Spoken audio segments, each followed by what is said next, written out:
ரஹிமஹுல்லா அவர்களும் இன்னும் பல அறிஞர்களும் அவர்களுடைய கிரந்தங்களிலே பதிவு செய்திருக்கிறார்கள். அன்புள்ள சகோதரர்களே, நபிகள் நாயகம் ஸல்லல்லாஹு அலைஹி வஸல்லம் அவர்கள் அல்லாஹ்விடத்திலே நிறைய துஆ செய்யக்கூடிய ஒருவராக இருந்திருக்கிறார்கள்.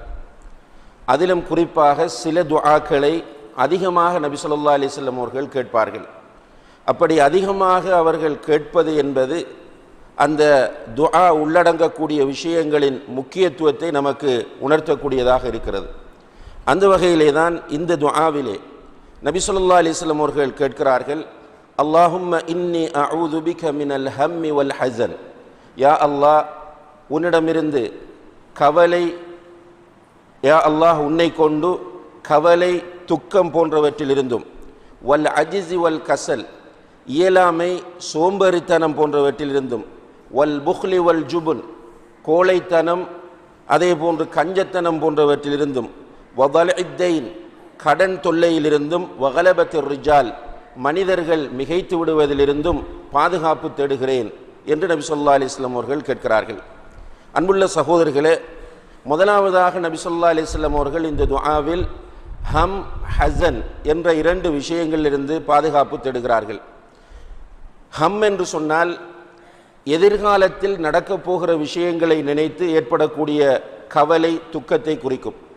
ஹஸன் அல்லது ஹுஸ்ன் என்று சொன்னால் கடந்த காலங்களில் நடந்தவற்றை நினைத்து கவலைப்படுவதை குறிக்கும். இந்த இரண்டு விதமான கவலைகளிலிருந்தும் நபி ஸல்லல்லாஹு அலைஹி வஸல்லம் அவர்கள் பாதுகாப்பு தேடுகிறார்கள். மனிதனை பொறுத்தவரையில் அல்லாஹு தஆலா அவனை பற்றி சொல்லும்போது, வத்தில்கல் ஐயாமு நுதாவிலுஹா பைனன் நாஸ், இந்த காலத்தை மனிதனுக்கு மத்தியிலே நாம் மாறி மாறி சுழலச் செய்வோம் என்று சொல்கிறார். இந்த வகையில் மனிதனுடைய நிலை ஒரே நிலையில் எப்போதும் இருக்காது, மாறி மாறித்தான் வந்து கொண்டிருக்கும். அவனுக்கு ஆரோக்கியமான நிலை கொஞ்ச காலம் இருக்கும், பிறகு சுகமில்லாமல் போகும், பிறகு ஆரோக்கியம் வரும். அதே போன்று சந்தோஷமாக இருப்பான், பிறகு கவலை வரும், கவலை போகும், சந்தோஷம் வரும். இதுதான் மனிதனுடைய நிலையாக இருந்து கொண்டிருக்கிறது. இந்த நிலைகளிலே கவலை என்பது மனிதனை பொறுத்தவரையில் மனிதன் விரும்பாத, அவனுடைய நிம்மதியை கெடுக்கக்கூடிய ஒன்றாக இருக்கிறது. கவலை என்பது மனிதத்தில் இயல்பாக வந்தாலும் அந்த கவலைகளை குர்ஆன் ஹதீஸ் அடிப்படையில் நாம் இரண்டாக பிரித்து பார்க்க முடிகிறது. ஒன்று உலகத்தை பற்றி ஏற்படக்கூடிய கவலை, இன்னும் ஒன்று மறுமையை பற்றி ஏற்படக்கூடிய கவலை. மறுமையை பற்றி ஏற்படக்கூடிய கவலையை பொறுத்தவரையில் இஸ்லாம் அதை வரவேற்கிறது. அது ஒரு நல்ல கவலையாக இஸ்லாம் அடையாளப்படுத்துகிறது.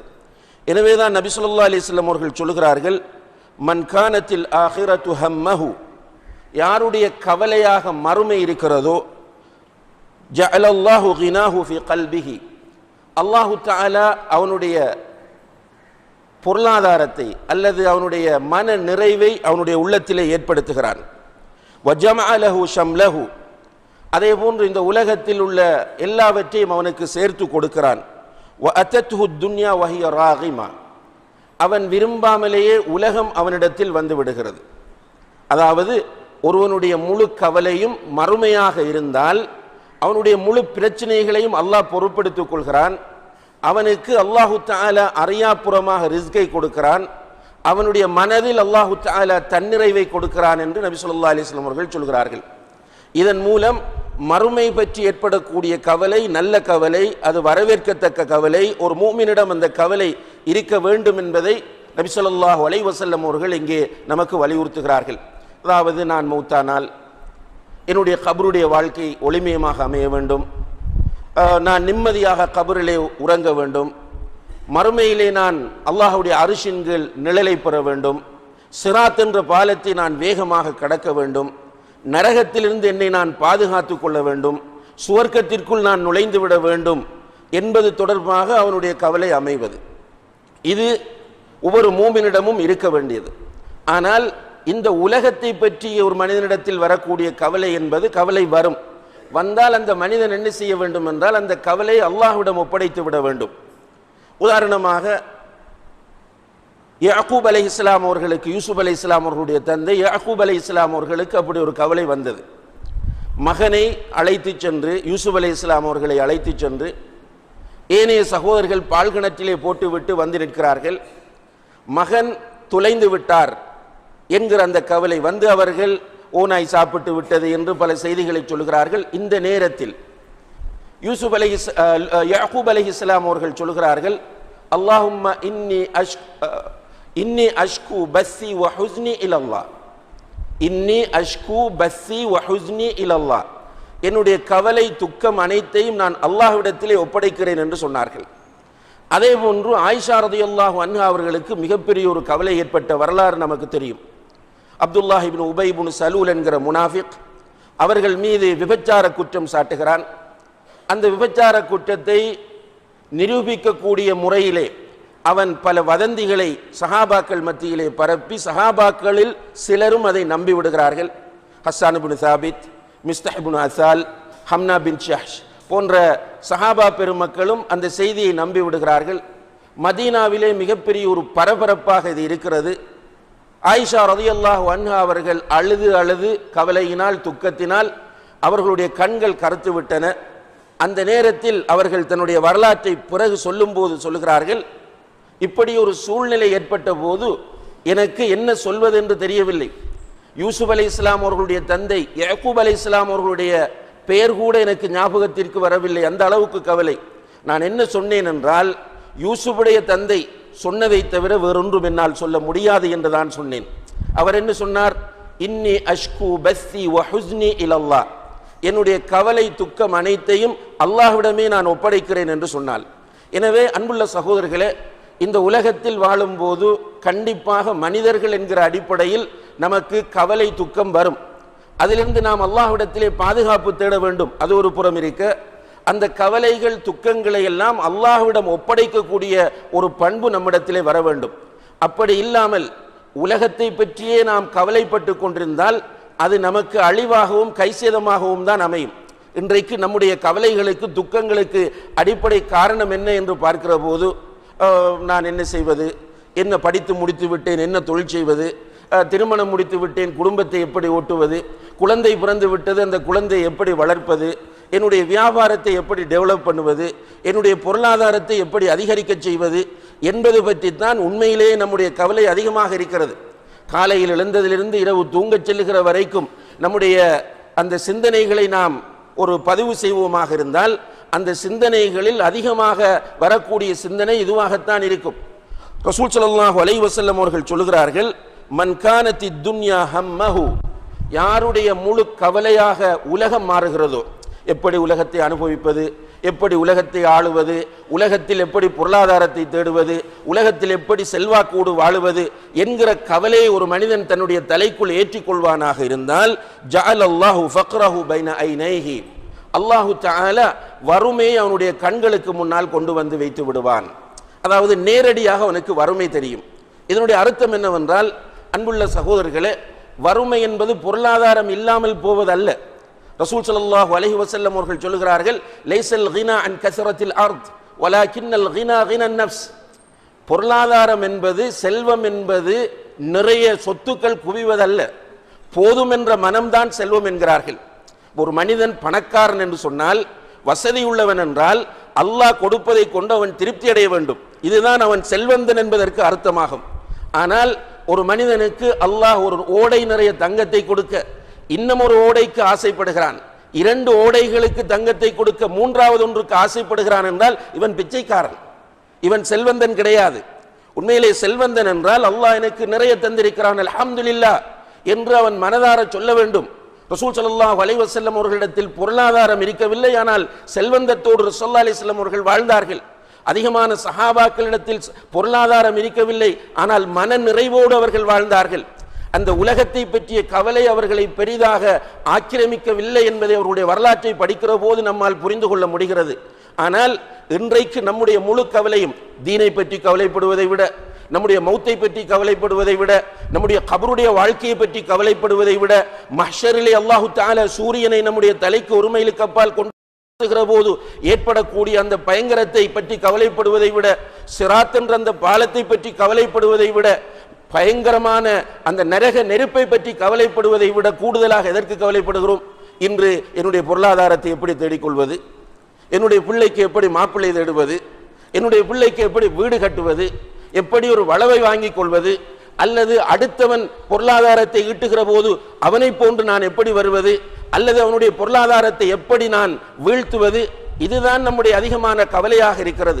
ரசூல் ஸல்லல்லாஹு அலைஹி வஸல்லம் அவர்கள் சொல்கிறார்கள், மன் கானத் ஹம்முஹு துன்யா, யாருடைய கவலையாக உலகம் மாறுகிறதோ ஜஅலல்லாஹுல் ஃபக்ர பைன ஐனைஹி, அவனுடைய கண் முன்னால் அல்லாஹ் வறுமையை கொண்டு வந்து விடுவான். போதாது போதாது, ஒரு ஏழை காலையிலே எழுந்திருப்பான், எழுந்து ஒன்று அவன் ஒரு கூலி தொழிலுக்கு செல்வான், ஒரு 2 மணி 3 மணி வரைக்கும் கூலி தொழிலை முடிப்பான், அவனுக்கு கிடைக்கிற சம்பளத்தை எடுத்து வருவான், வீட்டில் மனைவி மக்களோடு சந்தோஷமாக உட்கார்ந்து சாப்பிடுவான், உடம்புக்கு தேவையான ரெஸ்டை தாராளமாக கொடுப்பான், இரவிலே செய்ய வேண்டிய இபாதத்துகளை செய்வான். அல்ஹம்துலில்லாஹ், அந்த மனிதன் சந்தோஷமாக வாழ்ந்து கொண்டு செல்கிறான்.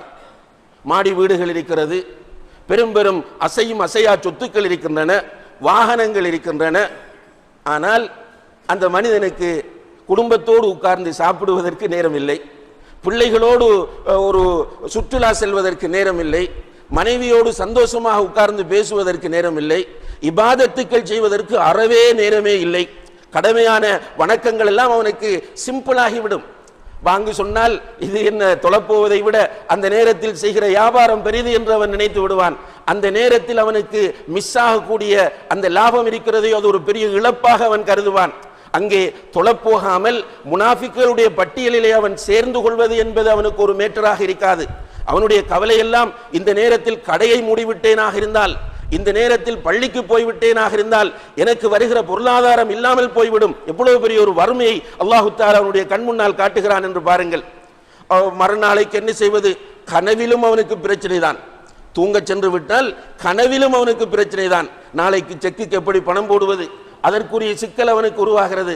இதைத்தான் ரசூல் ஸல்லல்லாஹு அலைஹி வஸல்லம் அவர்கள் சொல்கிறார்கள், மன் கானத்தித் துன்யா ஹம்மஹு, யாருடைய கவலையாக உலகம் மாறுகிறதோ ஜஅலல்லாஹு ஃபக்ரஹு பைன ஐனைஹி, அல்லாஹு அக்பர், அவனுடைய கண்ணுக்கு முன்னால் அல்லாஹ் வறுமையை ஆக்கி விடுவான். ஆனால் மறுமையை கவலையாக கொள்கிறவர்களுக்கு அல்லாஹ் துனியாவை கொண்டு வந்து கொட்டுவான். ஆனால் அந்த மனிதர்கள் துனியாவுக்கு அடிமைப்பட மாட்டார்கள். துனியாவை வைத்தும் மறுமையை கவலைப்படுகிற மனிதர்களிடத்தில் துனியாவை கொண்டு வந்து கொட்டப்படும். உதாரணமாக உஸ்மான் இப்னு அஃபான் ரலியல்லாஹு அன்ஹு அவர்கள் அல்லாஹு தஆலா அள்ளி கொடுத்தான். அந்த காலத்திலேயே இம்போர்ட் எக்ஸ்போர்ட் பிசினஸ் செய்தவர்கள், அந்த காலத்திலேயே மிகப்பெரிய ஒரு கோடீஸ்வரர். அவருடைய கவலை எல்லாம் மறுமை என்பதாக இருந்தது. அல்லாஹ் கொட்ட கொட்ட அவர்கள் மறுமைக்காக சேமித்தார்கள்.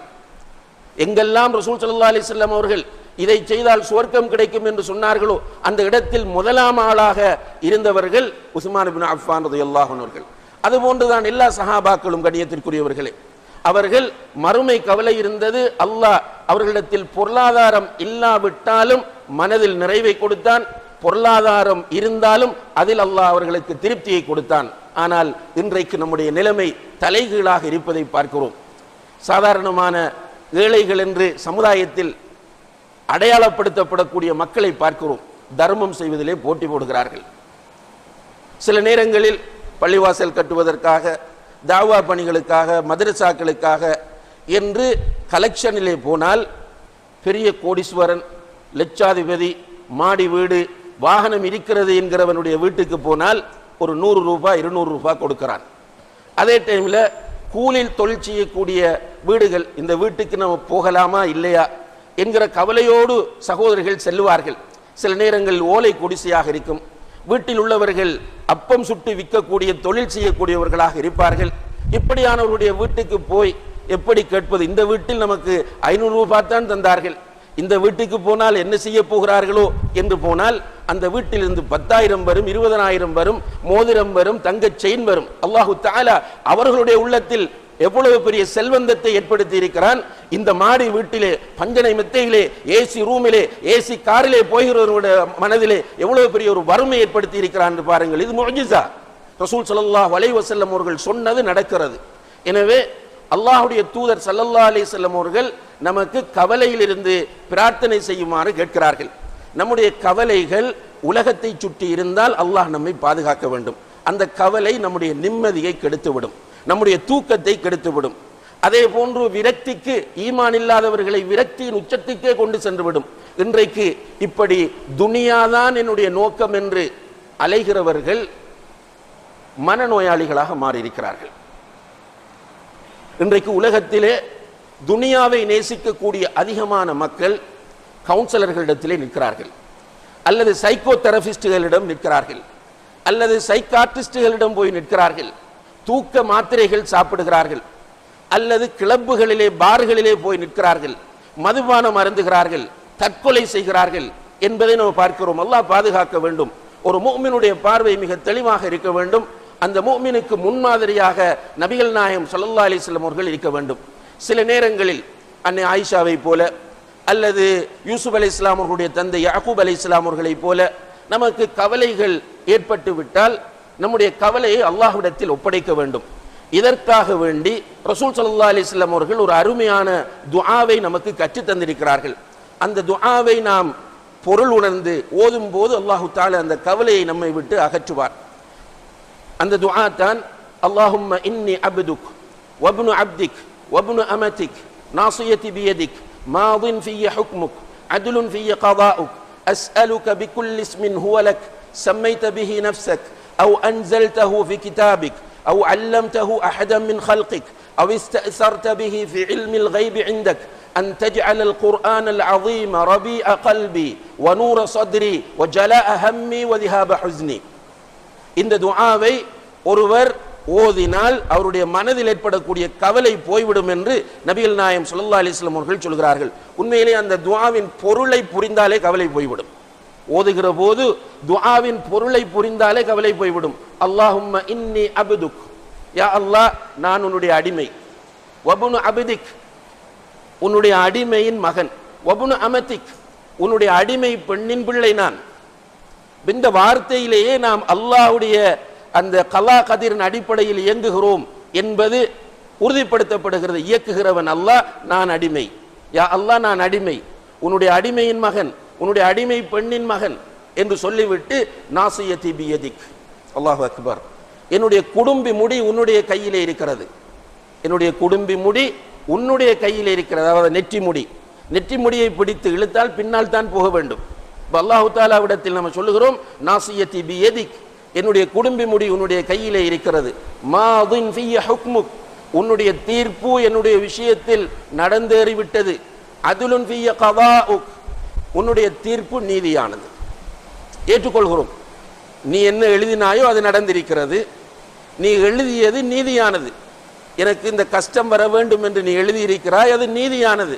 உனக்குத்தான் அதனுடைய ஹிக்மத் தெரியும், நான் அதை கடைசி வரைக்கும் குறை காண மாட்டேன். அதுலுன் ஃபிய கதாஉக், இவ்வளவு சொல்லிவிட்டு அல்லாஹ்விடத்தில் கேட்கிறோம், அஸ்அலுக பிகுல்லி இஸ்மின் ஹுவ லக, யா அல்லாஹ் உனக்குரிய எல்லா திருநாமங்களை கொண்டு உன்னிடம் கேட்கிறேன். சம்மைத பிஹி நஃப்ஸக், அந்த பெயர்களை உனக்கு நீ சூட்டியிருக்கிறாய். அவ் அன்ஸல்தஹு ஃபி கிதாபிக், அல்லது உன்னுடைய வேதத்தில் அதை நீ இறக்கி இருக்கிறாய். அவ் அல்லம்தஹு அஹதம் மின் ஹல்கிக், அல்லது உன்னுடைய அடியார்களில் யாருக்காவது நீ அந்த பெயர்களை கற்றுக் கொடுத்திருப்பாய். அவ் இஸ்தஅஸர்த பிஹி ஃபி இல்மில் கைபி இந்தக், அல்லது மறைவான ஞானத்தில் உன்னிடத்திலே அதை நீ பாதுகாத்து வைத்திருப்பாய். அப்படியான உன்னுடைய அனைத்து திருநாமங்களை கொண்டும் உன்னிடத்திலே நான் கேட்கிறேன்.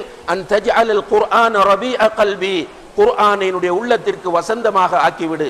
அல் குர்ஆனை என்னுடைய உள்ளத்திற்கு வசந்தமாக ஆக்கிவிடு. வ நூர சத்ரி, என்னுடைய நெஞ்சுக்கு அதை ஒளியாக ஆக்கிவிடு.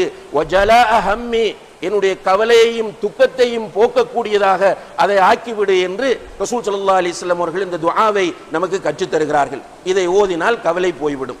உண்மையிலேயே இந்த மறுமை கவலை தவிர உலக கவலை இல்லாமல் ஒரு மனிதன் வாழுகிறான் என்றால் அவன்தான் பெரிய பாக்கியசாலியாக இருப்பான் என்பதை நாம் புரிந்து கொள்ள வேண்டும்.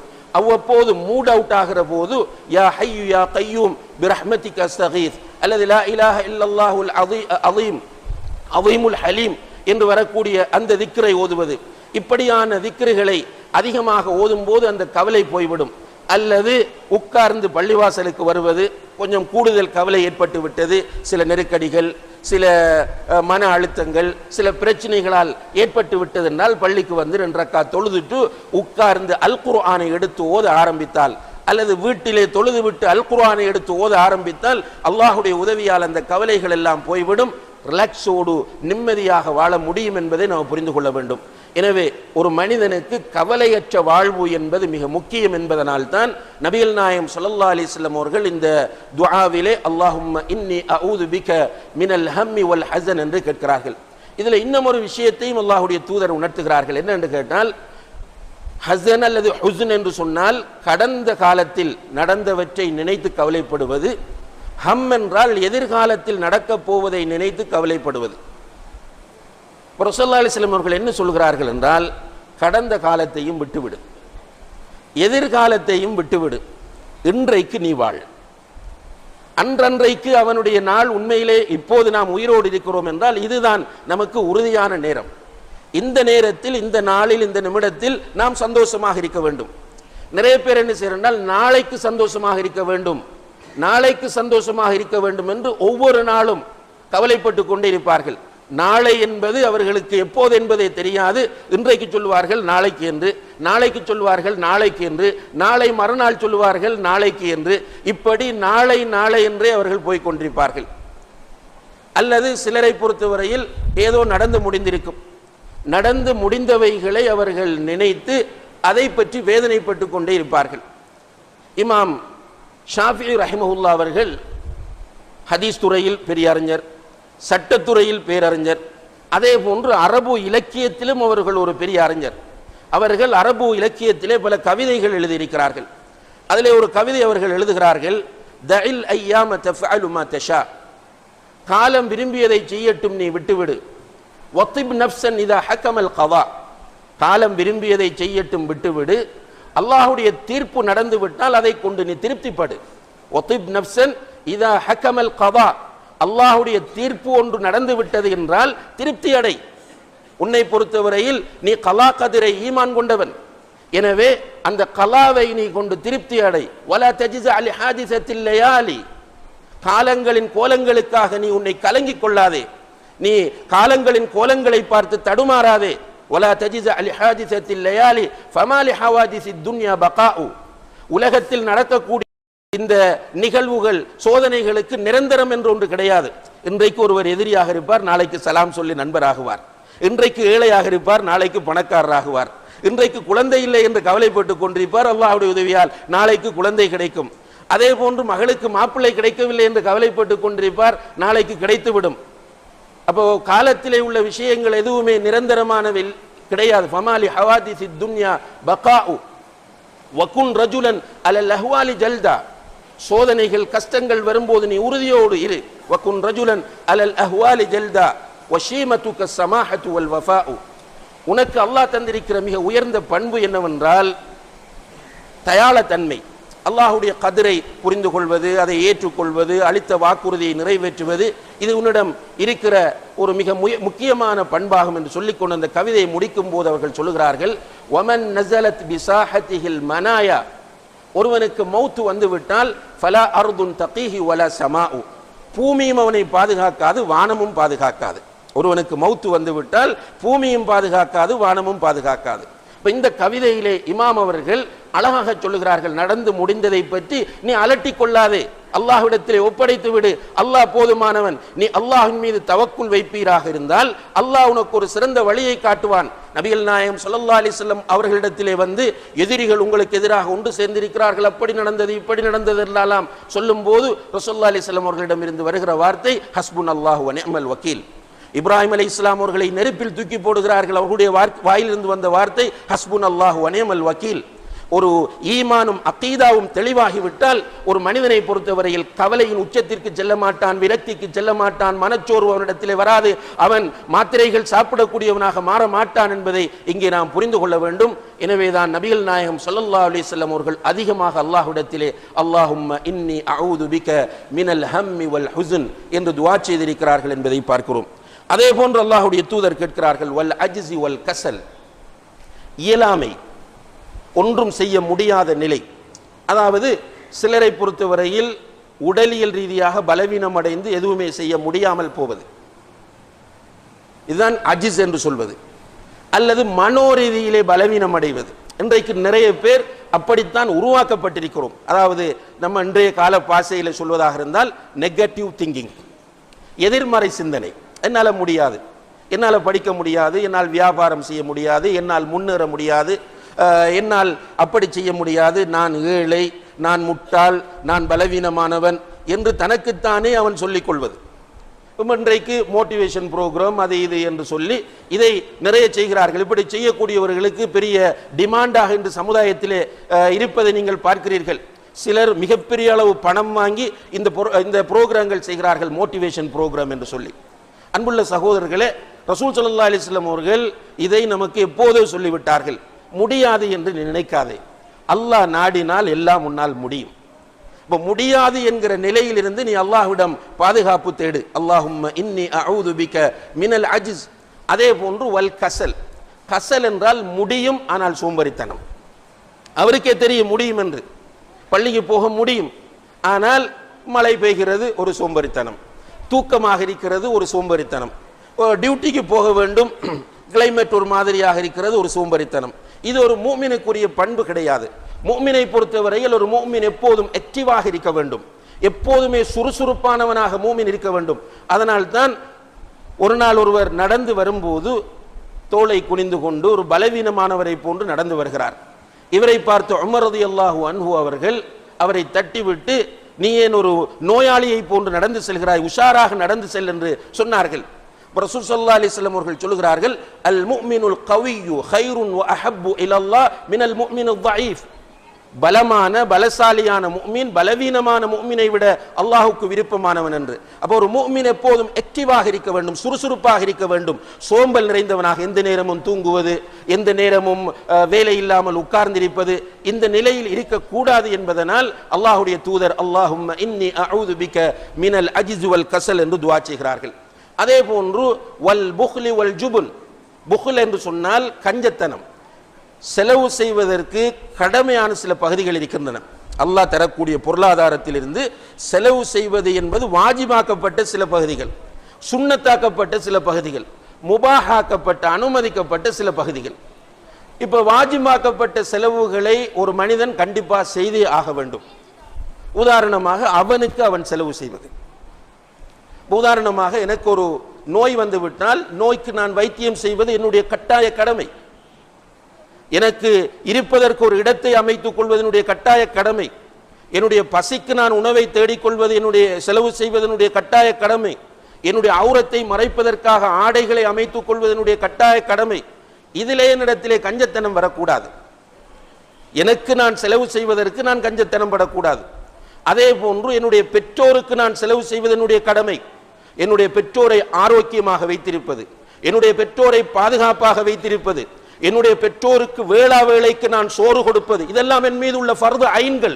நன்றாக புரிந்து கொள்ள வேண்டும். இன்றைக்கு நிறைய மார்க்கம் பேசுகிறவர்கள், மார்க்கத்திலே அதி தீவிர அக்கறை காட்டுகிறவர்கள் இருக்கிறார்கள். பெற்றோரை கண்டுகொள்ள மாட்டார்கள். உம்மா வாப்பா நோயாளியாக கிடப்பார்கள், வேளா வேளைக்கு சாப்பாடு இல்லாமல் இருப்பார்கள், அடுத்தவர்களிடத்திலே போய் கை நீட்டுவார்கள்.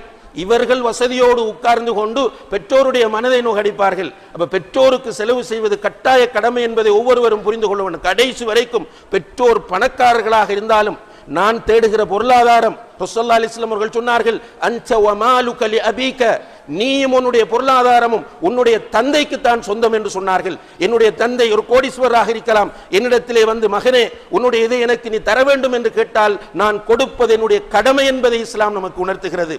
அப்ப இப்படி பெற்றோருக்கு செலவு செய்வது, என்னுடைய மனைவிக்கு செலவு செய்வது, என்னுடைய பிள்ளைகளுக்கு செலவு செய்வது, இவைகளெல்லாம் என் மீது கடமையாக்கப்பட்டவையாகும். இதிலே கஞ்சத்தனம் வரக்கூடாது. இன்றைக்கு நம்ம பார்க்கிறோம், கண்டிப்பாக நான் சுட்டிக்காட்ட வேண்டிய ஒரு விஷயம், நோய் வருகிறது, அல்லாஹ் பாதுகாக்க வேண்டும். எனக்கு ஒரு பெரிய நோய் வந்து விடுகிறது. கிட்டத்தட்ட டாக்டர் சொல்லுகிறார்கள் உனக்கு ஒரு 25 லட்சம் ரூபாய் தேவை என்று.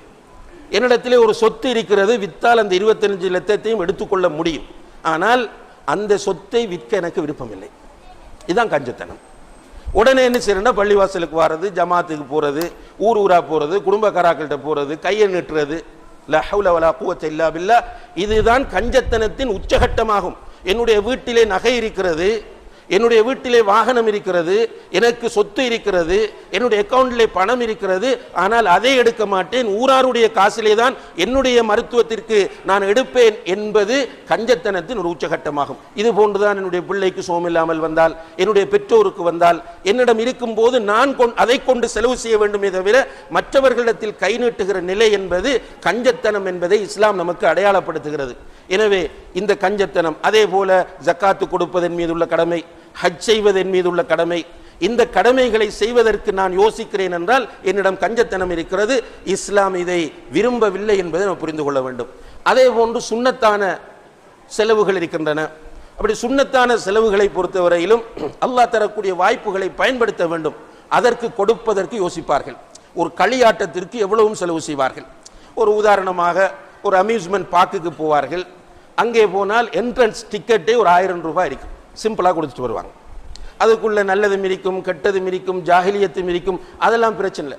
ஒரு ரெஸ்டாரண்ட்டுக்கு போவார்கள், ஒரு 4 பேர் உட்கார்ந்து சாப்பிடுவார்கள். பில் வரும் 4000 ரூபாய், 5000 ரூபாய். ஒரு சங்கடம் இல்லாமல் கொடுப்பார்கள்.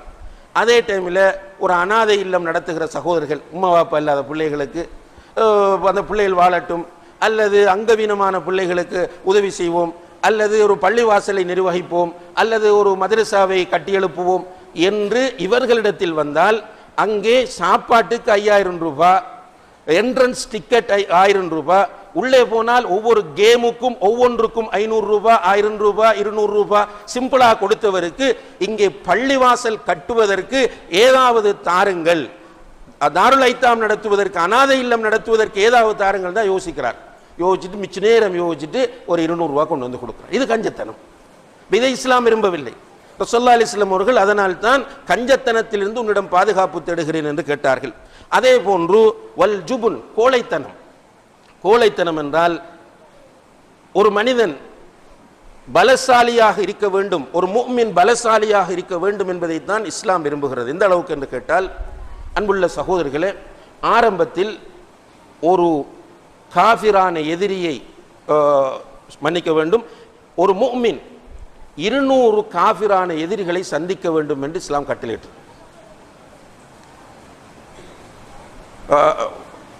அதாவது 100 பேர் இருந்தால் பிறகு மாற்றப்படுகிறது. இய்யக்கும் மின்கும் மிஅத்துன் சாபிரூன யக்லிபு மிஅத்தைன். உங்களிடத்தில் 100 பேர் இருந்தால் 200 பேரை மிகைக்க வேண்டும் என்று. அப்போ ஒருவருக்கு 10 பேர் என்கிற, அதாவது காஃபிரை விட ஒரு முஃமின் டபுள் மடங்காக இருக்க வேண்டும் என்பதை அல்லாஹு தஆலா குர்ஆனிலே வலியுறுத்துகிறார். இய்யக்கும் மின்கும் மிஅத்துன் சாபிரத்துன் யக்லிபு மிஅத்தைன். ஒரு ஆளுக்கு 2 பேர். உங்களிடத்தில் 100 மூமின்கள் இருந்தால் 200 காவிர்களை அவர்கள் சந்திக்க வேண்டும். இது இன்று வரைக்கும் இருக்கிற நியதியாகும். ஆரம்பத்தில் 1க்கு 10 என்று இருந்தது. பிறகு அல்லாஹு தஆலா அதை மாற்றி, நீங்கள் ஒருவர் இருந்தால் 2 பேரை நீங்கள் ஃபேஸ் பண்ண வேண்டும். அப்போ ஒரு மூமின் எப்போதும் வீரனாக இருக்க வேண்டுமே தவிர கோழையாக இருக்கக்கூடாது என்பதை இஸ்லாம் நமக்கு வலியுறுத்துகிறது. எனவே தான் நபி ஸல்லல்லாஹு அலைஹி வஸல்லம் அவர்கள் கோழைத்தனத்திலிருந்து உன்னிடம் பாதுகாப்பு தேடுகிறேன் என்று கேட்டார்கள். அதே போன்று நபி ஸல்லல்லாஹு அலைஹி வஸல்லம் அவர்கள் கேட்கிறார்கள், வதில் அத்தைன், கடன் தொல்லையிலிருந்து யா அல்லாஹ் உன்னிடம் நான் பாதுகாப்பு தேடுகிறேன். உண்மையிலே கடன் வாங்குவதும் கொடுப்பதும் இஸ்லாத்தில் அனுமதிக்கப்பட்ட ஒன்று. ஒருவருக்கு தேவை வந்தால் கடன் வாங்கலாம். ஆனால் கடன் வாங்குவது என்பது விரும்பத்தக்க ஒன்று கிடையாது. கடன் வாங்கலாம், தடை கிடையாது. ஆனால் கடன் வாங்குவதை இஸ்லாம் விரும்பவில்லை. ஏனென்றால் கடன் என்பது ஒரு மனிதனுடைய திம்மத்திலே, அவனுடைய பொறுப்பிலே சாட்டப்படக்கூடிய மிக முக்கியமான ஒரு அம்சமாகும். அதனால் தான் ரசூல் ஸல்லல்லாஹு அலைஹி வஸல்லம் அவர்கள் சொன்னார்கள், இந்த உலகத்திலே மிக சிறந்த ஒரு வணக்கவாளி என்றால் அவர் அல்லாஹுடைய பாதையில் போராடி கொல்லப்படக்கூடிய ஷஹீத். அல்லாஹுடைய பாதையிலே ஜிஹாத் செய்து அவர் அந்த ஜிஹாதில் ஷஹீதாக்கப்படுவாராக இருந்தால் அவருடைய உடம்பில் ஏதாவது இடத்தில் ஒரு வெட்டுப்பட்டு முதல் ட்ராப் இரத்தம் வெளியாகும் போதே அவருடைய எல்லா பாவங்களும் மன்னிக்கப்பட்டு விடுகின்றன. அப்படியான ஒரு சிறப்பு மிக்க ஒருவர் தான் ஷஹீத். இந்த ஷஹீதுடைய அத்தனை பாவங்களையும் அல்லாஹ் மன்னிப்பான், ஒரு சிறுக்கு செய்யாத நிலையில் போராடி இருந்தால். ஆனால் இல்ல தைன், கடனை தவிர என்று ஸல்லல்லாஹு அலைஹி வஸல்லம் அவர்கள் சொல்கிறார்கள். அதனால ஆரம்ப காலத்தில், இஸ்லாமிய அரசு உருவாக்கத்தின் ஆரம்பம், அந்த காலத்தில் ஜனாசா தொழுகைக்காக நபி ஸல்லல்லாஹு அலைஹி வஸல்லம் அவர்கள் முன்னால் வந்தால் இவருக்கு கடன் இருக்கிறதா என்று கேட்பார்கள். கடன் இருக்கிறது என்று சொன்னால் உங்களில் யாராவது இவருடைய கடனை பொறுப்பெடுக்கிறீர்களா என்று வந்திருக்கிறவர்களிடம் கேட்பார்கள். யாராவது நான் பொறுப்பெடுக்கிறேன் யார சொல்லான்னா நின்று தொழுவிப்பார்கள். அந்த சிச்சுவேஷனை கொஞ்சம் கிரகித்துக் கொள்ளுங்கள். ரசூல்லா வந்து இமாமத் செய்வதற்காக நின்றவர்கள் கேட்கிறார்கள், இவருக்கு கடன் இருக்கிறதா என்று. இருக்கிறது இல்லை என்றால் தொழுவிப்பாங்க. கடன் இருக்கிறது என்று சொன்னால் அந்த கடனை யாராவது பொறுப்பெடுக்கிறீர்களா என்று கேட்பார்கள். இல்லை, யாருமே பதில் சொல்லவில்லை என்றால் அல்லாஹ்வுடைய தூதர் மெதுவாக அப்படியே போயிடுவாங்க. உங்களில் யாராவது தொழுகை நடத்துங்கள் என்று சொல்லிவிட்டு அவர்கள் போயிடுவாங்க. இப்போ நம்மட காலங்கள்லன்னா பெரிய ஒரு டென்ஷனும் குழப்பமும் ஏற்படும் அதனால. ஆனால் ரசூலுல்லாஹி அலைஹி வஸல்லம் அவர்கள் தொழுவிக்காமல் அவர்கள் போய்விடுவார்கள் என்கிற அளவுக்கு மோசமான ஒன்றுதான் கடன். பிறகு ரசூலுல்லாஹி அலைஹி வஸல்லம் அவர்கள் ரஹீம், இந்த சமுதாயத்தின் மீது அன்பும் இரக்கமும் கொண்டவர் என்கிற காரணத்தினால் கேட்பாங்க. இல்லைன்றால் அவர்கள் பைத்துல் மாலில் இருந்து அந்த கடனை பொறுப்பெடுத்துக் கொள்வார்கள். நீங்க வந்து அந்த கடனை பெற்றுக்கொள்ளலாம் என்று அவருக்கு அந்த உரியவருக்கு சொல்லிவிட்டு தான் ஜனாசா தொழுகை நிறைவேற்றுவார்கள். இப்ப கடன் என்பது சிம்பிள் அல்ல. ஒரு மனிதன் கடன் வாங்கும் போது கொடுக்கிற நீயத்தோடு வாங்கினால் அல்லாஹ் உதவி செய்வான் என்று ரசூலுல்லாஹி அலைஹி வஸல்லம் அவர்கள் சொல்கிறார்கள். அதே நேரத்தில் அன்புள்ள சகோதரர்களே, பெரிய கடன்களாக இருந்தால், ஒரு நீங்கள் பள்ளிவாசலுக்கு அல்லது கோர்ட்டுக்கு போகக்கூடிய அளவுக்குள்ள கடனாக இருந்தால், அது எவ்வளவு நெருக்கமானவர்களாக இருந்தாலும் அந்த கடனை பதிந்து கொள்வதை இஸ்லாம் வலியுறுத்துகிறது. அதையும் நம்ம கவனத்தில் எடுத்துக்கொள்ள வேண்டும். ஏனென்றால் பிறகு சிம்பிளாக ஏமாற்றி விட்டு போவதை நம்ம இன்றைக்கு பார்க்கிறோம். 2 சாட்சிகளை வைத்து அந்த கடனை பதிந்து கொள்ள வேண்டும் என்று இஸ்லாம் நமக்கு வலியுறுத்துகிறது. அதை நம்ம கவனத்தில் எடுக்கணும். மௌத்தாகும் போது நான் கடன் இல்லாமல் மௌத்தாக வேண்டும். இதுதான் ஒரு சிறந்த புத்திசாலியான மூமினுடைய சிந்தனையாக இருக்கும். நிறைய தேடிவிட்டு கடன்களோடு மௌத்தாகிறவன் புத்திசாலி கிடையாது. கொஞ்சம் கொஞ்சம் தேடினாலும் கடன் இல்லாமல் மௌத்தாகிறவன் தான் புத்திசாலி. ஏனென்றால் அன்புள்ள சகோதரர்களே, நான் அடிக்கடி ஹுத்துபாக்களிலே சொல்லுகிற ஒரு விஷயம், நம்மை இந்த நிலைக்கு ஆளாக்கியவர்கள் நம்முடைய பெற்றோர்கள். சில நேரங்களில் நம்மளை இந்த நிலைக்கு ஆளாக்குவதற்காக நிறைய தியாகங்கள் செய்திருப்பார்கள். அதே போன்று நாம் என்னத்துக்கு தேடுறோம் என்று கேட்டால் நம்முடைய பிள்ளைகளுக்காகத்தான் தேடுறோம். பெற்றோர் தேடும்போது பிள்ளைகளுக்காக தேடினார்கள், இப்போ நம்ம தேடும்போது நம்முடைய பிள்ளைகளுக்காக தேடுறோம்.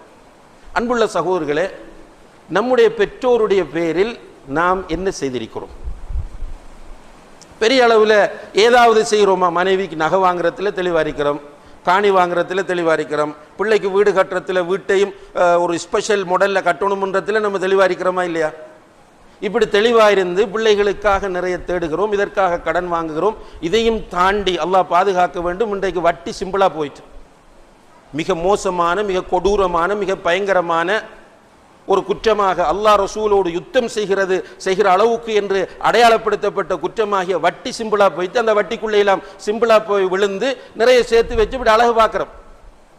எனக்கிட்ட அந்த கார் இருக்கு, என்கிட்ட இந்த பஸ் இருக்கு, என்கிட்ட அந்த கடை இருக்கு, எனக்கு பேங்க்ல இவ்வளவு இருக்கு, இவ்வளவு காணி இருக்கு, லா ஹவுல வலா குவத்த இல்லா பில்லா. மௌத்தான உடனே பிள்ளைகள் அப்படியே குடும்பத்தோடு உட்கார்ந்து அழுதுட்டு கொண்டு போய் அடக்கும் போது சில நேரம் நீங்கள் ஒரு நல்ல சகோதரராக இருந்தால் யாரோ ஒருவர் தான் உங்களுடைய கஃனுக்கு காசு கொடுத்திருப்பார். யாரோ ஒருவர், உங்களோட பிள்ளை கூட கொடுக்க டைம் இருக்காது, கஃன் துணி யாரோ ஒருவர் வாங்கியிருப்பார். சில நேரம் அந்த சொந்தூக் அதாவது அந்த கபருக்குள்ள வைக்கக்கூடிய அந்த பெட்டியை செய்கிறவர் சில நேரம் உங்களை தெரிந்தவர்னா காசு வேணாம் என்று சொல்லுவார். ரெண்டுமே உங்களுக்கு சதக்கா. நீங்கள் பிறந்த கோலத்தோடு வெறுமையாகத்தான் போகிறீர்கள். இன்றைக்கு நம்ம எப்படி நம்முடைய பெற்றோரை நினைத்து, பாப்பாட பேரில் ஒரு பள்ளி, உம்மாட பேரில் ஒரு காசு இருக்கு, கோடிக்கணக்கில் இருக்கு, மாஷா அல்லாஹ். உம்மாட பேரில் பள்ளி கட்ட நினைத்தால் முடியும், பாப்பாவுடைய பேரில் ஒரு மதரசா நடத்த நினைத்தால் முடியும், உம்மாட பேரில் 10 பேருக்கு கிணறு கட்டு கொடுக்க நினைத்தால் முடியும், உம்மாவுடைய பேரில் 10 அனாதை குழந்தைகளை பராமரிக்க நினைத்தால் முடியும். ஆனால் நம்முடைய மனம் இடம் தராமல் நம்முடைய பிள்ளைகளுக்கு என்று நம்ம தேடுகிறோமோ, அதே போன்றுதான் நம்முடைய பிள்ளைகள் நம்ம மௌத்தானத்துக்கு பிறகு நடக்க போறாங்க. இப்படி ஒரு நிலைக்கு, அதுக்காக நான் பிள்ளைகளை வறுமையில் விட்டு செல்லுங்கள் என்று சொல்லவில்லை. அல்லாஹுடைய கடமைகளை நிறைவேற்றிய நிலையில் பொருளாதாரத்தை தேடுங்கள், கடன் இல்லாத நிலையில் பொருளாதாரத்தை தேடுங்கள், வட்டிக்குள் போய் விழுந்து விடாமல் உங்களுடைய பொருளாதாரத்தை தேடுங்கள், புத்திசாலிகளாக இருங்கள். இது நான் சொல்ற நேரத்தில் சில நேரம் இதில் நான் கூட ஃபெயிலாக இருக்கலாம். ஒவ்வொருவரும் யோசித்தோமாக இருந்தால், நிதானமாக இந்த ஃபெக்டை, இந்த உண்மையை உணர்ந்து கொள்வோமாக இருந்தால் நிச்சயமாக கடன் இல்லாமல் வாழ்வதற்குரிய வழி என்ன என்பதைத்தான் சிந்திப்போம். இந்த பாராட்டுகிற யாருடைய பாராட்டுதலும் உண்மை கிடையாது சகோதரர்களே. இந்த உலகத்தில் பாராட்டுகிறவர்களுடைய யாருடைய பாராட்டுதல் உண்மை கிடையாது. நீங்கள் 1000 பேருக்கு விருந்து கொடுப்பீர்கள், வலிமா விருந்து வந்து மாஷா அல்லாஹ் முகத்தில் புகழ்ந்து கொண்டு பின்னால் போகிற போதே நானும் நீங்களும் செய்வதைத்தான் வந்து சாப்பிட்டு விட்டு போகிறவர்களும் செய்வார்கள். நம்ம சாப்பிட்டுட்டு பெருமைக்கு செஞ்சுட்டு போறான் என்று சொல்லுகிறோமே, அதைத்தான் வந்து சாப்பிட்ட 1000-ல் பெரும்பாலானவர்கள் சொல்லிவிட்டு போகிறார்கள். நம்முடைய வீட்டை பார்த்து மாஷா அல்லாஹ் என்று சொல்லிட்டு திரும்ப பின்னால போய் என்ன சொல்லுவான் தெரியுமா, அவன் இந்த வீடு எப்படி கட்டினான் தெரியுமா என்று பேசுகிறவர்களில் முன்னணியில் உங்களை புகழ்ந்தவன் தான் இருப்பான். ஏனென்றால் இந்த உலகத்தில் பொறாமை என்பது, உள நோய் என்பது தவிர்க்க முடியாது. அதனால் தான் அல்லாஹ் சுவர்க்கத்தை பற்றி சொல்லுகிற போது சுவர்க்கத்திலே அவர்கள் நுழைந்து விடுவார்கள். நுழைந்து விட்ட பிறகு வனஸஅனா மா ஃபீ சுதூரிஹிம் மின் கில்லின் இஹ்வானா, அவருடைய உள்ளங்களில் இருக்கக்கூடிய கசடுகளை எல்லாம் நாம் எடுத்து விடுவோம். அப்ப இந்த உலகத்தில் கசடு இருக்கிறது என்பதைத்தான் அல்லாஹ் சொல்கிறான். எனவே இவனுடைய பாராட்டுதல், அவனுடைய புகழ், அவனிடத்தில் அது இருக்கு இது இருக்கு என்பதற்காக வேண்டி வட்டியில போய் விழ தேவையில்லை, மற்றவன்கிட்ட போய் கடன் வாங்க தேவையில்லை, இரவில் தூங்க முடியாமல் தடுமாற தேவையில்லை. இருக்கிற ஹலாலான வருமானத்தை கொண்டு திருப்தி அடைந்து பாருங்கள். மறுமையை உங்களுடைய கவலையாக ஆக்குங்கள். நிச்சயமாக உலகம் உங்களிடத்தில் வரும், சந்தோஷமாக நீங்கள் வாழ முடியும். பொருளாதாரம் உங்களை ஆட்சி செய்யாது, நீங்கள் பொருளாதாரத்தை ஆட்சி செய்ய முடியும். எனவே தான் அல்லாஹ்வுடைய தூதர் ஸல்லல்லாஹு அலைஹி வஸல்லம் அவர்கள் இந்த துஆவை அதிகமாக ஓதியிருக்கிறார்கள். இதை நீங்கள் சுஜூதில் ஓதலாம், அத்தஹியாத்தின் இறுதியில் ஓதலாம், சும்மா ஜும்மாக்கு வந்து உட்கார்ந்திருக்கும் போது ஓதலாம், வாகனத்தில் போகும்போது ஓதலாம், எங்கு போனால் மக்காவுக்கு போனால் ஓதலாம். இதுக்கு ஒரு குறிப்பிட்ட டைம் கிடையாது. இந்த துஆவை பாடமாக்கி கொள்ளுங்கள். அல்லாஹும்ம இன்னி அஊது பிக மினல் ஹம்மி வல் ஹஸன் வல் அஜ்ஸி வல் கஸல் வல் புக்லி வல் ஜுபன் வ தல்இத் தைன் வ கலபத்திர் ரிஜால். இந்த அதே போன்று இறுதியாக மற்றவர்கள் நம்மை ஆக்கிரமிப்பது, சும்மா டோமினேட் பண்ண வர்றது. இப்போ சிலர்கிட்ட அப்படி பண்பிருக்கு, ஒரு சின்ன ஹெல்ப் பண்ணிட்டு டோமினேட் பண்ணுறது, படித்து தந்துட்டு டோமினேட் பண்ணுறது, இப்படியான நிலையிலிருந்து அல்லது ஒரு பதவியை தந்துட்டு டோமினேட் பண்ணுறது, இப்படியான நிலையிலிருந்தும் பாதுகாப்பு தேட சொல்கிறார்கள். எனவே நாம் இந்த அனைத்து விஷயங்களிலிருந்தும் பாதுகாப்பு தேடி நம்மை இவற்றிலிருந்து விடுவித்துக் கொள்ள முயற்சிய வேண்டும். எல்லாம் வல்ல அல்லாஹ் ஜல்ல ஷானஹு தஆலா அதற்கு நம் அனைவருக்கும் தௌஃபீக் செய்வானாக. வ ஆகிரு தஅவானா அனில் ஹம்துலில்லாஹி ரப்பில் ஆலமீன்.